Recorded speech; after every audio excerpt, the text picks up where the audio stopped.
सप्रेटची पुरणपोळी, सांजापोळी, उकडीचे मोदक किंवा वरण भात यांच्यासोबत सर्व करताना किंवा पार्सल देताना आपण साजूक तूप देतो. साजूक तुपाचं प्रमाण 10 ग्रॅम आहे. ते कशा पद्धतीने पार्सल द्यायचं ते आपण आता या व्हिडिओमध्ये बघणार आहोत. साजूक तूप जेव्हा तुमच्याकडे येतं तेव्हा ते 1 किलोच्या पॅकमध्ये असतं. तुम्हाला दिवसाची जेवढी गरज आहे तेवढं तूप तुम्ही काढून या रिफिल पॅकमध्ये भरून ठेवायचं आहे आणि उरलेला बॉक्स हा बंद करून, हवा बंद करून किंवा सील करून तो परत कपाटात ठेवून द्यायचा आहे. या रिफिल कंटेनरमध्ये आपण साजूक तूप ऑलरेडी काढून घेतलेलं आहे. आता आपण ते कसं भरायचं ते बघूया.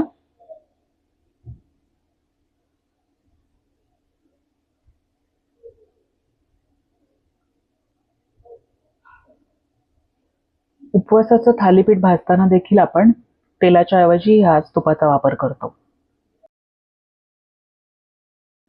डीप कंटेनरमध्ये आपण हे तूप भरायचं आहे. आपण हा डीप कंटेनर आता वेइंग स्केलवर ठेवायचा आहे आणि टेअरवेट 0 करायचं आहे. युनिट ग्रॅमेजेस मध्ये केलेला आहे.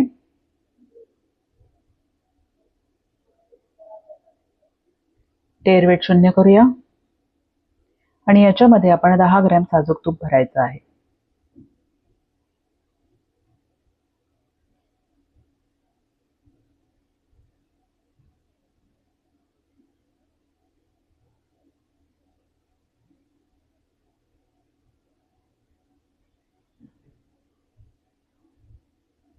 आता हा डीप कंटेनर आपण बंद करून घेऊया.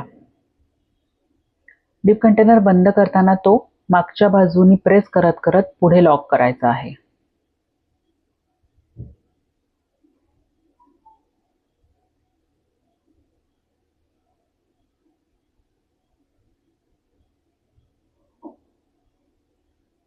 साधारण एवढा कंटेनर साजूक तूप भरतं.